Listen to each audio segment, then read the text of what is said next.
Without further ado, I want to welcome our first guest to the stage. Ju and I actually connected a couple years back, and it was at this other event, and he was talking about how he literally purchased a one-way flight out to Portland from Chicago. I'll let him tell the rest of that story, but just that tells you enough about Ju and his hustle.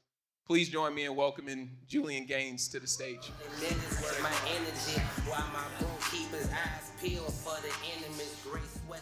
How are you? I'm doing all right, man. How you doing tonight? I'm well, man. Thanks for having me. Man, it's been one of those interviews that I've been looking forward to for a while, and I think we had talked about that a little bit, back and forth. But I'm glad you're here. I know there's a ton of things happening in the world tonight. I'm glad you're here with us right now.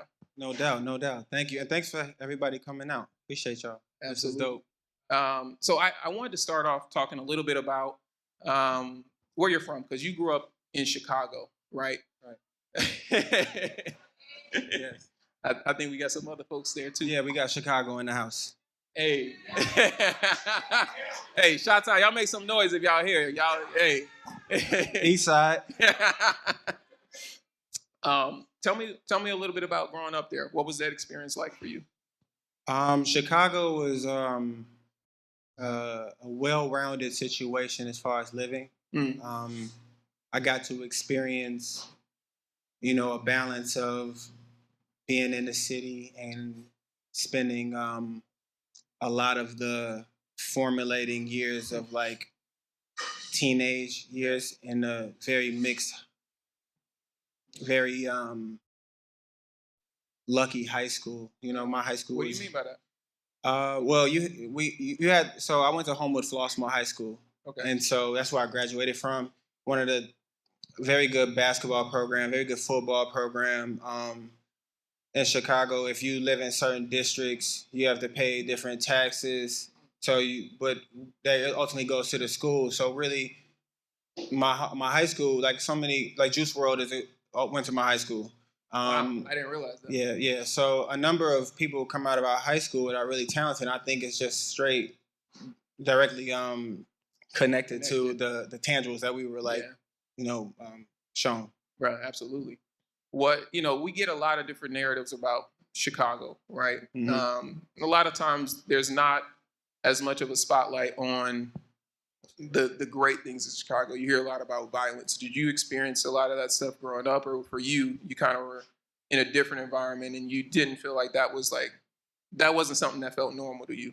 No, violence is very much normal in the city. So although, my mom and my step-pops worked hard so that we could graduate from a good high school, Mm-hmm.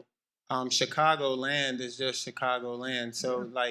I've had friends get shot in the suburbs. I had friends get shot in the city. I lost my first friend at 12 years old. Wow. And so things like that, they really shape you. I tattoo. I have a list of dead homies that I've tattooed on myself just as a constant reminder. And so you don't really escape it. Like when you come up in a certain environment, just moving around, and your parents will try to do the best they can, but you're gonna make friends where you're gonna make friends. Yeah, absolutely. Now tell me a little bit about your creative side. Like, have you always felt like that's where you've naturally leaned? Have you always kind of identified that way? And how was that kind of as you were growing up? Growing up, I always felt like I was only good at a few things, like reading, creating, and playing sports. Yeah. And so initially I wanted to be a professional athlete. Okay. But I'm, growing up in the Chi and just with the parents I had in the family I had, it's don't put all your eggs in one basket, right? So naturally I had to figure out okay, what's my fallback, right? So I'm all right, if I'm not a professional athlete, and I was realistic, I'm good, but I'm not that good, right? So I was all right, so what else can I be a star in? Yeah. And a professional reader doesn't really exist. That's not. So I was dang, I had a prayer, and I was Lord, if you had, if I can't be a pro athlete, help me become a professional artist. And so, and that was really just the mindset that I just set out on. Wow. It's interesting that you were actually able to determine that at such a young age, right? Because a lot of times everyone's not that self-aware. Like sometimes you go through life and you go through all these phases and you're like, just to get to a point where you're like, I guess that's not what I'm meant to do. But, you know, in fact, when you went to school, you were in college and like you played football. Right. I went to Northern Michigan University. That's where I graduated from. I went there on a partial scholarship. So that taught me a lot about hard work and persistence. And I think a lot of the work and just things that I've channeled as an artist, it stems from me being a student athlete. So when you were in school, you decided to focus on like purely like you were like, I'm gonna be an artist and I'm gonna make it as an artist. Oh, I decided that in high school. Oh. Like I designed the high school senior t-shirts. Anybody that graduated from me that knew me, like this is not a surprise. Like I've said all this was gonna happen. You were gonna go. Like I told them this.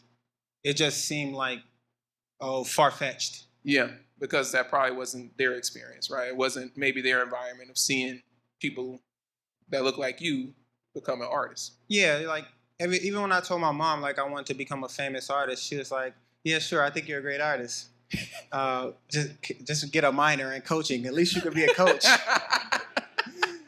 So I was like, "You're right." So I have a minor in coaching just because I listen. I think that's really a lot of my success is because I never think that my OGs are just talking just to hear themselves talk. Yeah. Like I listen.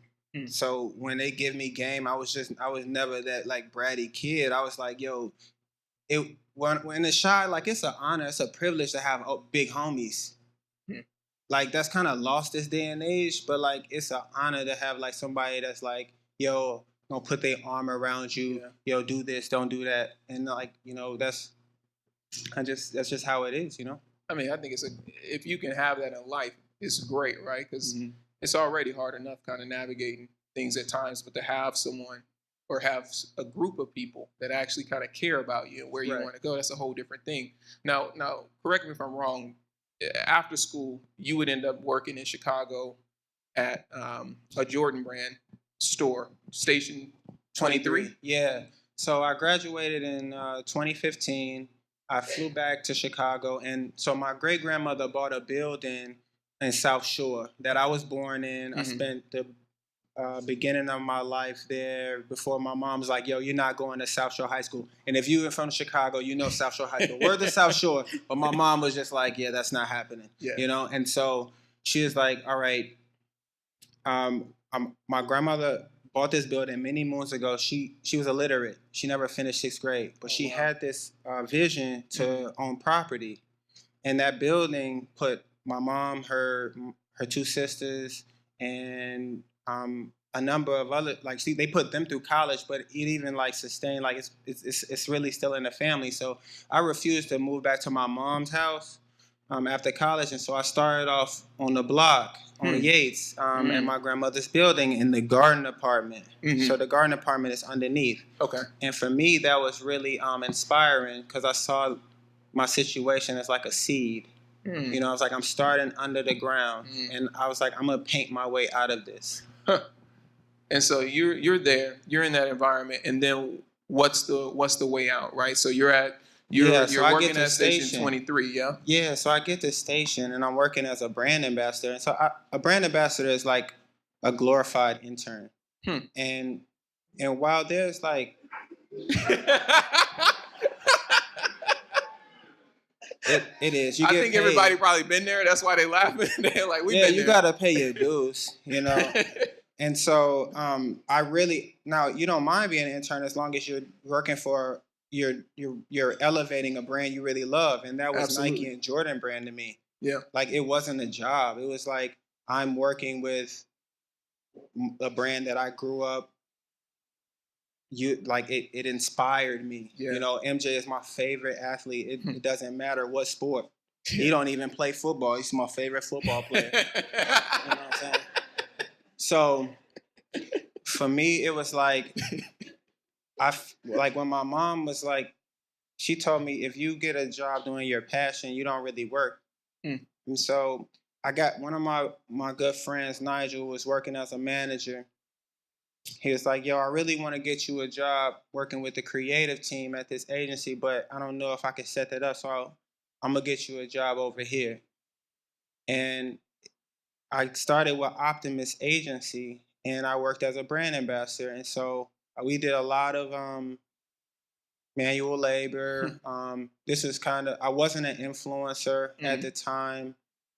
So I was doing things like writing influencers' names on shoes that we had to put on the side for them. And so you just like packing on the side like yeah, seating kits. mind you, I'm right? like, man, how I'm gonna get $200 to buy these? You know what I'm saying? Or I won't even get these at all. Wait, you weren't getting a discount? Yeah, 200. Yeah, it still was 200. You know what I'm saying? It's like a soft discount. You know what I'm saying? If that. And so from there, like, you know, we take down equipment and whatnot. And I really that was my first exposure to Nike. Like in Chicago, a lot of kids don't know how Nikes are made. Yeah. They don't know past retail, right? You don't know past it being on the wall. Some kids think Nike's made at Foot Locker. Wow. You know what I'm saying? Like, that's I know, real. and I didn't laugh because I understand it. That's real. Like, yeah, that's real. I don't know many kids that grew up with me that ever thought that working at Nike was a real thing. Like, that wasn't my dream. Like, I was like, yo, I gotta get to the league to make enough money so that I could buy all the paint and blick. You know what I'm saying? Like, that's the only way I'm gonna be able to fund my art passion. You know, if I become Ernie Barnes. You know what I mean? So. But when I worked at Station, I really got exposed to the corporate side and Nike, and I was like, man, they look like me. They dress like me. They are as articulate as I am. I was like, oh, okay. I'm not gonna be a brand ambassador much longer. And so I'm very intentional. A lot of people move like feathers. I'm much more like a dart, you know. And so you got something in sight. Yeah, I mean, because listen, even if you're a dart, right? Let's say you playing darts and you miss the target and like you break a window. At least people like, damn, he went hard. You know what I'm saying? As opposed to a feather, you're just floating around, just land however. I love that analogy. Tell me about you. When did you start like leaning into kind of customizing some of the things that were available to you, right? Because there were canvases available to you in different forms while you were working at Station 23. What was the inspiration to actually start creating with those in mind? So without actually getting this job title, I made myself the creative director of Station 23. Now, I didn't tell anybody. I just took on the mindset. Yeah. Like, I'm not putting on no more. I don't get dressed to sweat, you know? So I wasn't getting dressed and then going to work, putting on workout attire to help. Like, my thing is this. I stay in my lane. Yeah. Yes, I have a degree in coaching, but I'm not a coach, right? Let the guys that want to be trainers train the athletes or whatnot. I'm a creative. Let me creatively, right? And so my instance of me testing out if I had any kind of creative influence, right? And this is all internal. Like, I'm not talking to nobody about this. This is all like, happening here. It's all in my mind. In here. Yeah. It's like, so they had these lockers. So as a brand ambassador for the space, I had to prepare the lockers for like Amari Bailey, Chase Adams, a lot of the top high school players in the Chi, and then like I remember Mace came in there, that was mind blowing.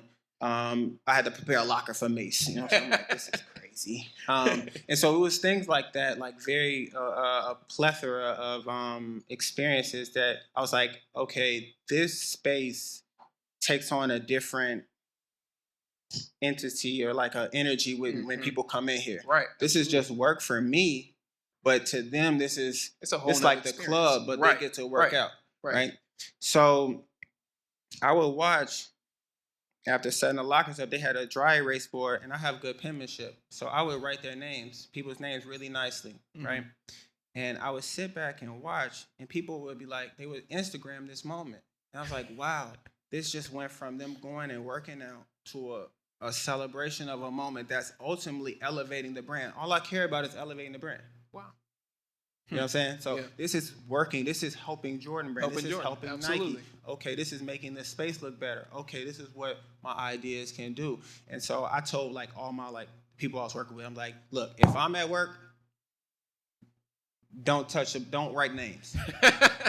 Because I have the best handwriting. This is what I'm going to do, okay? Yeah. And so I did that, and that was my initial, like, seeing of, like, how just me putting a little idea going, like, or a little intention could change, like, an experience for people. And so in that, you would start to meet a couple of different people, and I think one of the things that ended up happening was, like, I think for your birthday or something, you got like a ticket to Complex Con or something like that. Oh, right. Yeah, so I turned 25 years old. My mom and my grandparents were gonna buy me an Apple Watch, and I really wanted the Apple Watch at the time. And but my homie he had sent me this plugger about Complex Con. I think this was 2016, and this kid Cudi was just coming out of rehab. And I was like, man, I don't know if I'm gonna ever see Cudi live again. Like, I'd never been to LA as an adult. I was like, Mom, don't buy me the ticket to, don't buy me the Apple Watch. Buy me a ticket to Complex Con.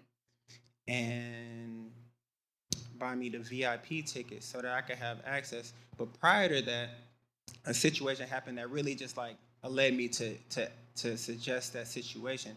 And Teyana Taylor had come into Station 23. Okay. And so at the time, I was painting on bombers. Like, Rothko had these bombers with the reverse, the orange on the inside. And I was like hand painting on them with Sharpies and like, acrylic markers or whatnot. And Teyana came in and she saw my jacket. She was like, yo, I like your jacket. And I was like, oh, I can make you one just like it. Wow. Like, I'm on the block. I'm hungry. So I'm like, yo, I need to, any situation, I'm about to paint my way. I'm about to get off of the block. You saw it as like, this is my way closer. This is my way. This is my mixtape, kind of. You know what I'm saying? And so she was like, yeah, everybody says that. And I'm like, I'm not everybody. All I need is 30 minutes. You were gonna customize a blazer in 30. I mean, a jacket, bomber in 30 minutes. And so I was like, she was like, yeah. I was like, what size do you want? And she's like, I want that size. I'm like, all right, bet. So I was like, at that point, I'm like, I'm just gonna give her my jacket. Like, who cares? Literally give her a jacket off your back. And it was winter in Chicago. I walked down State Street with no jacket, but it was all well. Teyana Taylor walked out with a jacket. You know what I'm saying? Wow. So I did some designs for her. I gave it a jacket, but that was very inspiring for me. And so I remember posting. I only had maybe a handful of followers, but one of my big homies is Ben Edger. He created Box Water. And so I remember him DMing me. He said, yo, Ju, make another jacket. And so I always say, like, if you keep friends around you that are better than you, you shouldn't have to question them when they give you advice. Right, because they should have been there. If you you questioning your friends, it's kind of like a disservice to your homies, You should probably get better friends. You know what I'm saying? And so my man was like, yo, make another jacket. So I went home, I made another jacket. Fast forward, I turned 25. I say, Mom, buy me this ticket to Complex Con. I'm going to go to Complex Con and be my own billboard. I was like, if Teyana Taylor likes my jacket, I know a brand is going to like my jacket. Okay. And so I flew to Complex Con, and I walked around Complex Con to no avail. I stood in front of Rothko's booth, posted up. They didn't even pay attention to me. And then my homegirl I was with, she was hungry. Like, people that know me, it's like I do a lot of intermittent fasting. Like, I don't do much eating. Eating makes me tired, so I'd rather not be tired. I just want to work, right? So she's like, I'm trying to get off the block. Like, I'm like, yo, it's no eating time. It's no eating time. We're about to find a collaboration. And so she says, no, I know, I'm hungry. So we're like, fine, gosh. So we walk outside, and she wanted to get these tacos. I didn't even have an appetite. Like, I was like, yo, I'm not eating nothing. Like, I'm trying. I should be inside. Like, and these three guys, they, one of the guys, my man, was like, he's turned into one of my best friends. He was like, yo, who made your jacket? Because I was really dressed really unorthodox, so I had this bomber on. This LA. I had a Bulls jersey on with a bomber and some Acne jeans and some Jowns. Like, Cassidy wasn't even messing with Justin Saunders at the time. They thought I was wearing New Balances. Like, you know what I'm saying? So I was really dressed different, but I was like, yo, I'm about to get this jacket off. Yeah. I mean, it's like, who made your jacket? I'm like, I made it. He's like, oh, okay. I hand him the jacket, start checking it out. Then my my dog had on these Air Force Ones that said Black Lives Matter. My man, Nico. And I'll never forget because I remember protesting on the red line after Freddie Gray was killed. Like, really, like, because I was really taking the train really outside, I really felt when these situations were happening. So I remember making art and protesting on the train on the red line in Chicago, you know? And so in 2016, when I saw that strap that said Black Lives Matter, it really felt so progressive to me. I was like, I had never seen anything like it. And so, you know, coming up when I was a kid, I used to paint on shoes. That was like kind of how you know, while we stayed in the Birds, I wasn't spoiled. Yeah, so that was your way of making them new. Yeah, I would that's how you preserve them. You know, I would get one pair of white Air Force Ones and a pair of black Air Force Ones, and you have to make that last. Right. And so painting shoes became a way I could keep it fresh. You can't tell me nothing. I painted this. You know what I'm saying? They're clean. Even if it's not, you don't paint. What are you talking for? You know? So I really resorted back to my roots. I was like, bro, because I was still painting on stuff. Yeah. At the time, I was like, yo, can I paint on your shoes? And he said yes. And my man took his shoe off on the steps of the Long Beach Convention Center and let me paint on his shoes. Wow. And that moment inspired the Maker Studio. Where people come in and customize. Right. And yeah. Dude, so you know what's interesting about this, Jew, is that you didn't have anything in the back of your mind like, well, what are people going to think seeing me doing this? That never crossed your mind. I don't care what people think. I mean, I respect what people think, but I don't care. As it pertains to me, like, gee, like, everybody's living their own life. You don't get to live my life, too. You know what I'm saying? Everybody in 2016 was going to ComplexCon as fans. Like, I was doing it to save my life. Yeah. You know what I'm saying? I don't care what if y'all want to smoke in Newports and drinking coffee on the 9, like I don't really, it didn't really matter. And so it was like I don't think they didn't even understand how serious and how life changing that, like how bad I wanted it. Yeah. You know, until of course they know now, like my homies know now. Yeah. But like I was really like, yo, I'm about to come back with something. Yeah. You know. Yeah. And, you know, as we've been following along, I've been following along, like, you've done, like, some crazy things since ComplexCon. You know, one of the things, I came to visit your studio out in Forest Grove, right? This is the studio that you're in on this marijuana farm. Yes. And I remember, like, coming, it's like, how's it, like, 2,000 square feet? It may be, like, it's gigantic. Yeah, it's a nice size. I'm running out of space, but I'm super grateful. I thank God every time I walk in there and when I leave, straight up. Goodness. And you know what's crazy is like when you say you're running out of space, it's crazy because like I remember being in there almost every inch is something you're actually working on. It's not just like, it's not art that you're waiting to sell. It's a lot of stuff that's sold, and it's a lot of stuff you're like, this is the new stuff. Like I'm getting ready for my show. But one of the things I wanted to ask you about tonight, and it also pertains to kind of what inspires you when you create, was there were this series of paintings that I've come to know as the Karens. Yes. What was happening at the time? What inspired you to like create this series? So the Karen series that I painted was inspired by a neighbor. Prior to the new home, we lived in a townhome with a neighbor with an attached garage. Right? Okay. So we're real close neighbors. Yeah. You know, a wall apart. Literally. So we'll use her name, Patsy. I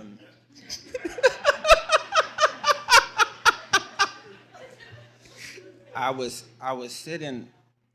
So I'm a car enthusiast. I love my cars. I moved out here with $100 on a one-way I moved to Oregon because I like the weather. It's very car friendly. There's a lot of things that are very curated in my life and intentional. And so, with all that being said, I'm looking, marveling at my car, drinking my coffee. Yeah. And I see my neighbor driving up, and I'm like, she's not about to hit my car. And she hits my car. Now, I'm happy because I'm like, I got to see this, because I would have felt crazy if I walked out and like, yo, how's my car wrecked? Yeah. Right. So I rushed down and I stopped Patsy. I'm like, Patsy, you just hit my car.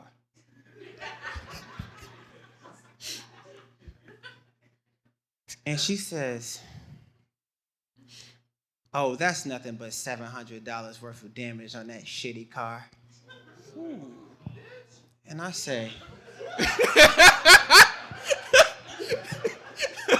y'all felt that over there. Now, just so you can understand, she hit my 96 Impala. So, this is a hood trophy. Yes.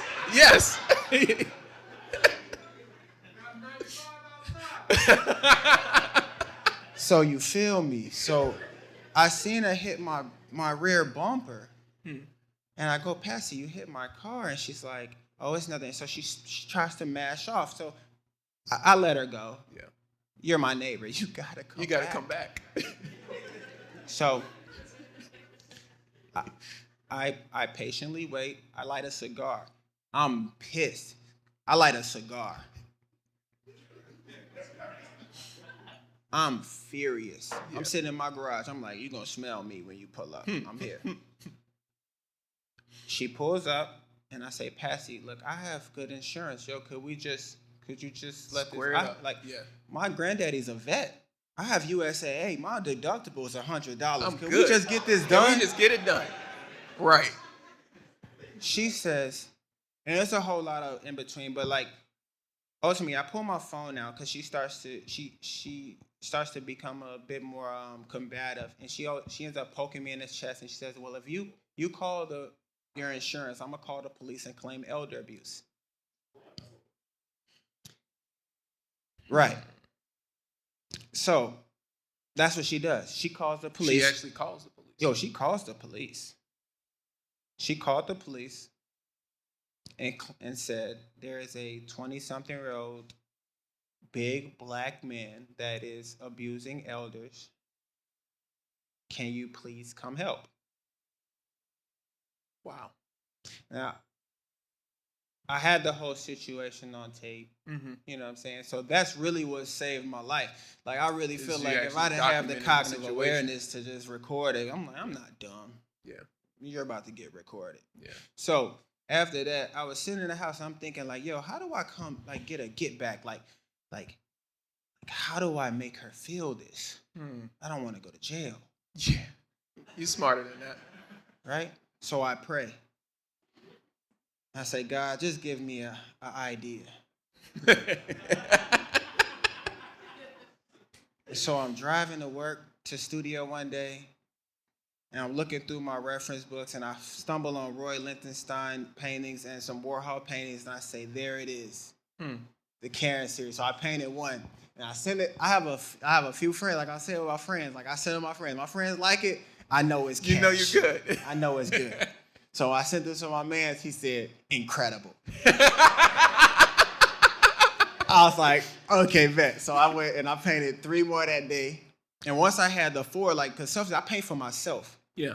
You know what I'm saying? So I'm really, because I have a degree in this. I went to school for this. You have to fall in love with painting. This is not about nobody else. This is far before it became popular to be a painter or like convenient to take on art. Mm-hmm. You know, it's like before I was arguing or like trying to convince people why I was a great artist. It's like I had to convince my grandparents that, my mom that. You know what I'm saying? It has to start in your own house. Yeah, it has to. Those are your first critiques. Yeah. You know, if you don't get past that, that's the learning curve. Absolutely. Right. And so this series ends up like, right, you get all, kind of this validation from your circle, right? You're not looking for outside validation. And one of the things that I saw was that this series ended up being on the cover of New York Magazine, New York Mag. Yeah, the Karen series ended up on the cover of New York Mag. One day I was driving to work, and I don't answer numbers that I don't recognize, so I had this message, and it's like, "Hi, this is so and so from the New York Mag. We really like your Karen series." And I was like, "Wow, God, you are good." Did you think it was a real call? I don't have fake calls. I knew it was. I knew it was a real call. I called it right back because I'd already done New York Mag, the cover before, with the I Voted campaign. Right. And so I don't think it was directly attached. I think it was like, but if you do good work, the benefit of that, you get more good work. Of course. Or you get more work. So she reached out. I think it was because I posted on Instagram. Instagram is your business card. Like, I weed a lot of people out. Like, if you don't know the rule of thirds, then I probably can't hire you. Google the rule of thirds. Facts. Do you feel like a lot of your stories are inspired by a lot of things that happen from a social injustice standpoint? I really paint about stuff that I experience, and I think I paint about stories that need to be told. I grew up. I went to church on the South Side, at Trinity United Church of Christ. So, you got people got to understand, like I didn't go to college and get my master's. Like, I got my master's in church. Whew. I learned from some really good pastors, some really good doctors. Like, you think about the compound interest of Sundays and 2 hours on years on years on years. That's a lot of teaching. And so a lot of this stuff, because I see in pictures, a lot of things like Pastor Wright will be preaching, or I'll be in the back eating breakfast with him and Pastor Moss, and I learned this stuff. I remember sitting across from Michael Eric Dyson and Father Flager as a young kid and just being like so taken aback of their way of speaking and how they would tell me things that connected with life and the Bible. And so a lot of stuff, like when I paint about, I just feel like I have to paint about these things. It's not really, it's like a glass of scotch. Like, it's not, my art is not for everybody. Scotch is not for everybody. Everybody doesn't wear Rolex. There are more expensive timepieces. There are some timepieces that are a little bit more affordable, right? Yeah. But a Rolex owner understands another Rolex owner. That's my art. My art are Rolexes. They're glasses of scotch. That is a whole bar. Ju, we could sit here and talk for hours, and I would love to, because we're gonna have to do a part 2 to this for the sake of time. Did I earn a part 2? Did you earn a part 2? Did I earn a part 2? The audience been over here. I want the private one in the van. You know what I'm saying? We could do that. It might. My dog. But the one thing I wanted to kind of ask you is, as we leave this part of the conversation, is as you think about kind of where you want to go in your career, what's the kind of the story that you want to tell? Have you thought about that? What does that look like? Absolutely. I have like a 10 to 20, 30-year plan. Like, my long-term plan is to be a teacher. Like, I think a lot of the teachers that I had in college, especially, were not teaching from a successful artist standpoint, right? So my best friend is an accountant, right? When he was in school, when we were all at school together, his professor was the best in finance. In my experience, and this may not go for all colleges at the art level, but what I found is, and I talk to other art students, they'd be like, yeah, well, if he was a successful artist, then why he be teaching? And that's a good point. That's a good point. You know what I'm saying? So for me, it's like, I want to be able to go back at 50, 60 and be able to teach half the year, because I want to be appreciated. You know what I'm saying? I want people to be like, yo, I got to get in his class, right? But I want to teach half the year and teach from a standpoint of, like, you can do this. You can really use your art and whatever your creative abilities and to make and make it tangible, make money. So I love it, dude. Well, we definitely gonna look out for you to do that, brother. We appreciate you spending time with us on the stage. Thank you for having me. All right. Thank you for having me.